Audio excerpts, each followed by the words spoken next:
On July 25th, the princes gathered to hear what Mountbatten was offering them.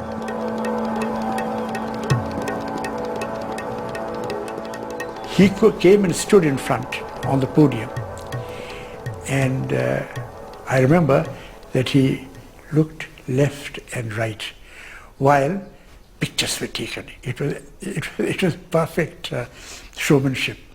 And then he started addressing the princes, "Your Highnesses, ladies and gentlemen," and he said that we have no alternative but to sign the instrument of accession. Mountbatten told the princes they had little choice: join the Indian Union or be swept away in a wave of democratic change. And I think this made a great impression, and many of the princes who had these ideas that they would become independent and do what they like, this collapsed. They realized that if they didn't sign, most of the princes, small ones, they would be most probably wiped out. With the princes in the bag, the partition settlement was nearly complete. All that remained was the final border, down to Sir Cyril Radcliffe. I think it was the loneliness of the decision which I remember him talking about. It wasn't a single decision, it was a series of decisions about where the line should be drawn. These decisions were going to be his, and he had to take responsibility for them. And I think he found that a lonely experience by comparison with some of the things he'd done.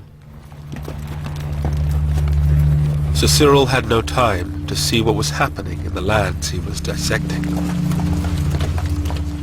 His approach to drawing up the boundary, separating majority Hindu Sikh areas from majority Muslim ones, almost certainly encouraged the religious cleansing of entire districts. There were areas where the margins were not very great. Therefore, the majority in those areas wanted to make sure that the process didn't get fudged with small numbers.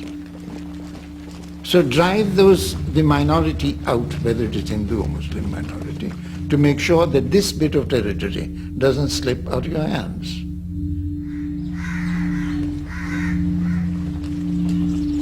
Mayhem now ensued in the villages of the Punjab. A few individuals took a stand. Dylan's grandfather was threatened for trying to protect his Muslim neighbors.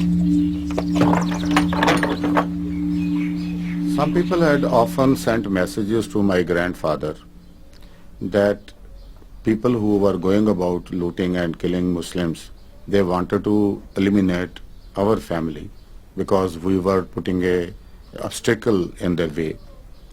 But my grandfather would not be deterred. He would not be afraid. He was that way.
Small contingents of British-led troops scoured the countryside trying to stop the violence.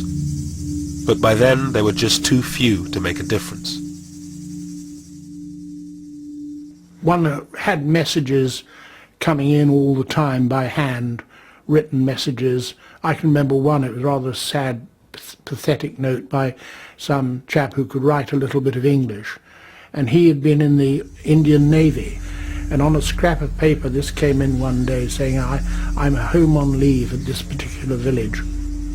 And my name is so-and-so, my number is so-and-so. Please, can you come and help us? We are going to be attacked. But by the time we located the village, we got there and the village had been attacked, and I couldn't find this man. A lot of people were killed. So it was that sort of message. It was sad, you know, people desperate for help and knew where we were. But when I say we were only 100 people. I mean, the whole area was something like, what, 50,000 square miles? One village I went into where we knew there was something afoot. I hadn't been told to go there. I was coming back at the end of a patrol, and I saw vultures circling, and so that was usually a pretty good indicator. And got into the village, and sure enough, it had been completely decimated. The well was full of bodies. One woman had been pregnant and she'd been carved open completely, and breasts had been cut off, and awful atrocities.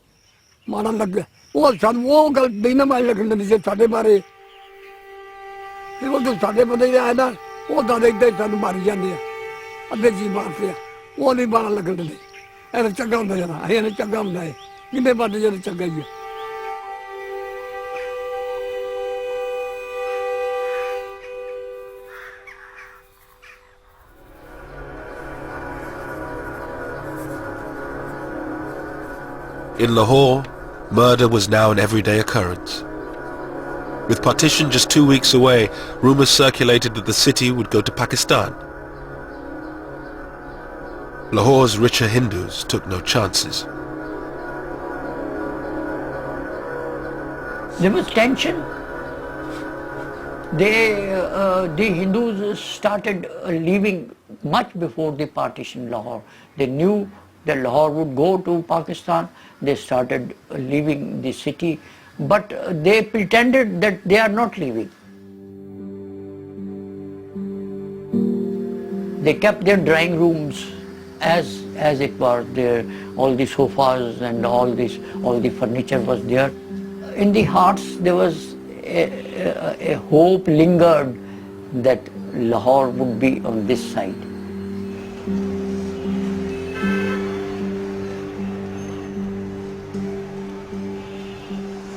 कई ਜਿਹੜੇ ਮਾਰੇ ਮੋਟੇ ਸਨ ਉਹ ਜਾ ਉਤਾਰੇ ਮਾਰ ਕੇ ਵਿਚਾਰੇ ਲੁਕੇ ਰਹਿ ਕਿੱਥੇ ਜਾਈਏ ਕਿੱਥੇ ਆਈਏ ਉਹ ਲੋਕ ਹੀ ਮੋਏ ਨੇ ਜਿਹੜੇ ਸੌਖੇ ਸਨ ਉਹ ਪਹਿਲੇ ਨਿਕਲ ਗਏ ਸਨ ਤਾਰੇ ਮਾਰ ਕੇ ਜੰਗਲੇ ਮਾਰ Som's father, a bank manager in Lahore, said if they could live under the British, they could live under the Muslims. I didn't want to leave. My father also didn't want to leave. He hoped. And he said, okay, all these people who are leaving, they are fools, they'll come back tomorrow.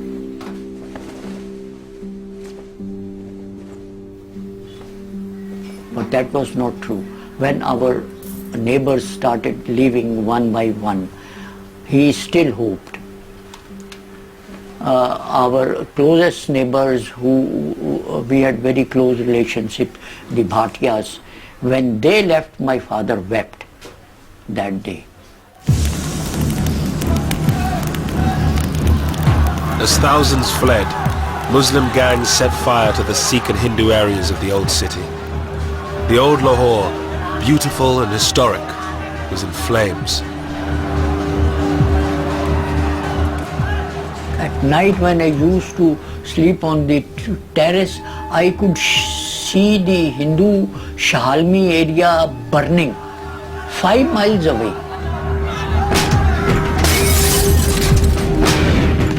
The flames could be seen.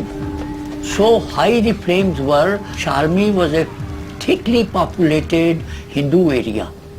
It was burnt down completely. And I could see 5 miles away the flames, the light, all that. And we were so terrified that night.